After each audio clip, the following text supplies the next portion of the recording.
يقول لك هذا في طالب بالجامعة على قد حاله ومكافأته 800 ريال ما تكفيه. انه انسان فيه خير ويخاف الله ويحب الخير. شوف والله كيف يكتب الرزق. انا بقى اواخر هالدجاجات واجلس بفضل هنيه واسولف لكم. المهم يقول انا كل اجازه اروح بالديره عند اهلي. على هوينك ما انا قايل لك. يقول كل اجازه اروح بالديره عند اهلي.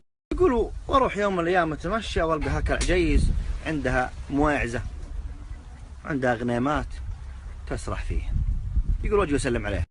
سلمت عليها وجلست اسولف معاها. اقول عجوز عمرها فوق ال70. الوكاد يقول جازت لها سوالف وجازت لي سوالفها. عندها شوي واروح كم يوم وارجع الجامعه هنيه بالرياض.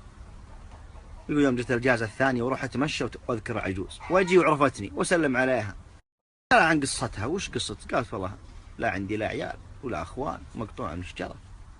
عندها غرفه بلك.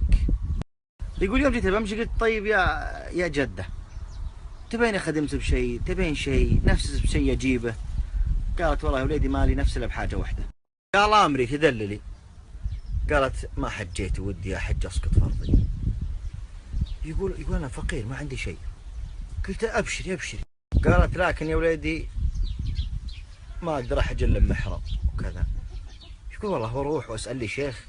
قلت في عجوز كذا كذا كذا كذا ودي انها تحج وش الحل؟ يقول قال الشيخ اعقد عليها، اكتب ملك عليها وانت تصير محرم، حججها بعدين طلقها. قمت اضحك ما دخلت الفكره براسي. يقول اجي واعلمها. قلت والله الشيخ قال ما في الا كذا كذا. يقول قالت هو صادق اعقد علي. المهم كبرت الفكره براسي. قلت بحقق امنياتها والله واعقد عليها واتزوجها. كتب كتاب بس ولا اجر عند الله ولا ما ارجي من وراها شيء. يقول والله يوم جاء الحج واقول اخذها. يقول راح احج وتدعي لي من رحنا لين جينا. يقول خلصنا الحج وجيت نزلتها عند غنامتها عند غرفها بلك ولياسه بس. قلت لها يا جده خلاص الحين بطلعت من ذمتي. قالت يا وليدي ما انت خسران شيء ولا بمنك شيء، خلني تحفظ الرجال بس. يقول خليتها ما طلقتها. وكاد يقول واروح الرياض وكمل دراستي. طولت والله ما ادري كم شهر. يقول يوم رجعت الديره وتذكرها. يقول واروح مكانه يا ما في احد، والغنم والمعزه ما في احد. يقول في قريه هناك بعيد عنهم بويتات. يقول واروح اسالهم.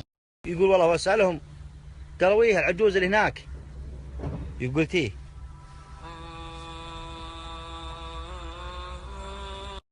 قالوا تقريبا قبل شهر ونص تعبت ومرضت وماتت ودفناها وبعنا الغنيمه وتصدقنا بها عنها. قال ماتت الله يرحمها ويبيح منها. تذكر يوم وديها الحج وتذكر ويرجع الغرفه حقتها. يجي الغرفه ما بها الا قطعه فرشه والحي في بالي وبطانيه ومخده.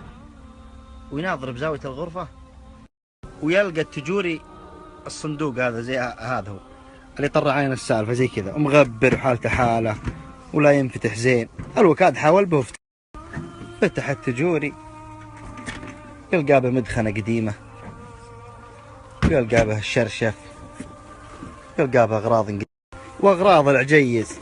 هذا المرش حق الطيب وهذا اللي كانت تحط بسمن وغريضاتها. يلقى له كويس كذا يفتحه اللي فيه ورقه مربوطه بحبل كذا. قال وشها ورقه. ويجي عنده ورقه ويفتحها ويلقى بها كلام. هذا انا كاتب من عندي، هذا حسابي بالسناب لان كثير مقاطع لي تنتشر بدون حسابي. هذا حسابي بالسناب SGS 44. المهم ورقه طلعت صك ارض. فتح الصك نظر به والله ياخذه ويروح مكتب عقاري. عند المكتب العقاري قال يا جماعه الخير الصك هذا شوفوا الارض اللي به. دور مخطط قال لي هذه ارض على شارعين وارض تجاريه ولا يعرفون من صاحبها. البنيان كلها قامت بس الارض هذه. قال كم تسوى بالسوق الحين؟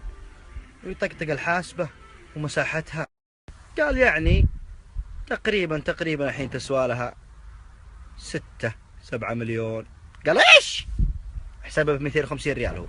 صدق خبر اخذ هذا وعلى طول وعلى المحكمة وخلص اوراق، لان ما في وريث الا هو الزوج. شوف الله كيف ساق له الرزق على نيتها الصالحة. الله بيخلص اوراقه، طلع راح على المكتب بعد بيستغله، يوم عرضها بالسوق و8 مليون ونص هو يبيعها ويتصدق العجوز ويبني لها مسجد والباقي. امي دايم تقول لي بيتين، تقول كيف اشتحن وانقل همي، واللي خلقني هو ولابي، اللي يبغى الرزق من يمي لازم يسوي له اسبابي، ربك اذا بغى يرزقك ما في شيء يرده. ويطنطخ الطالب ويفتح له تجاره، والله يفتح له ابواب الرزق على نيته الصالحه ويعين خير. عاد انتم يا اخواني اللي يشوف له عجيز مو عندها مويعزه ولا عندها ما تدري رزقك وين، لا تحقرنا صغيره من الجبال ملحصه. عاد انا شفت التجوري طلعت علي السالفه.